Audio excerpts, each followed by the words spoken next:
নজর রাখবো পরবর্তী সংবাদে।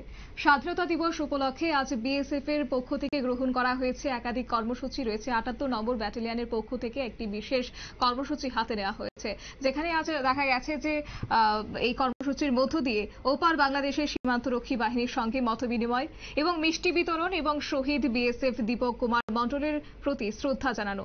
আজ দেশের স্বাধীনতা দিবস এবং এই উপলক্ষে বিএসএফ এর ৮১ নম্বর ব্যাটালিয়নের কমান্ডেন্ট রাকেশ সিনহা এবং সেকেন্ড ইন কমান্ডেন্ট প্রশান্ত মিন্স প্রথমে সোনামুড়া বলাডেপাস্থিত দীপক বিওপিতে শহীদ দীপক কুমার মণ্ডলের প্রতিকৃতিতে মাল্যদান করেন এবং শহীদদের প্রতি শ্রদ্ধা নিবেদন করেন। পাশাপাশি পার্শ্ববর্তী গ্রামের কচি কাঁচাদের এবং গ্রামের অভিভাবকদের নিয়ে এক আলোচনাও অংশগ্রহণ করেন। তারপর ৮১ নম্বর ব্যাটালিয়নের সিইও রাকেশ সিনহা এবং সেকেন্ড হ্যান্ড কমান্ডেন্টের প্রশান্ত মিন্স চলে যান সোনামুড়া শ্রীমন্তপুর আন্তর্জাতিক চেকপোস্টে এবং সেখানে বাংলাদেশের বিজিবি জওয়ানদের সঙ্গে মতবিনিময় করেন এবং মিষ্টি বিতরণ করেন। বাংলাদেশের প্রতিকূল অবস্থার মধ্য দিয়েও যাতে দুই দেশের সীমান্তরক্ষী বাহিনীদের মধ্যে সৌভ্রাতৃত্ব বজায় থাকে, এই উদ্দেশ্যে দেশের স্বাধীনতা দিবসে দুই দেশের জওয়ানদের মিলিত হয়ে মিষ্টি বিতরণ করেন। কি রয়েছে বিস্তারিত বিষয় শুনুন।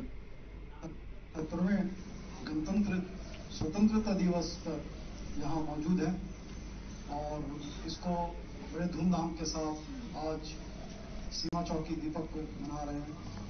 ये ऐसा क्षण है जो हमें याद दिलाता है उन शहीदों का जो आज के दिन के लिए, इस दिन के लिए अपने प्राणों को न्यौछावर किया, आहुति दी देश के मिट्टी को आजाद करने के लिए। ये बहुत ही गर्व का विषय है। हम याद करते हैं उन सभी सीमा प्रहरियों को जिन्होंने देश की अस्मिता और अखंडता संप्रभुता को बनाए रखने के लिए अपने प्राणों की आहुति दी।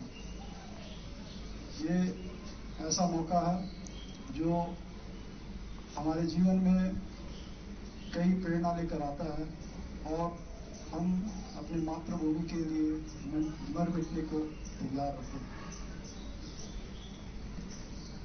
उन शूरवीरों को याद करते हुए हमें गौरवान्वित महसूस होता है, जैसे सुभाष चंद्र बोस,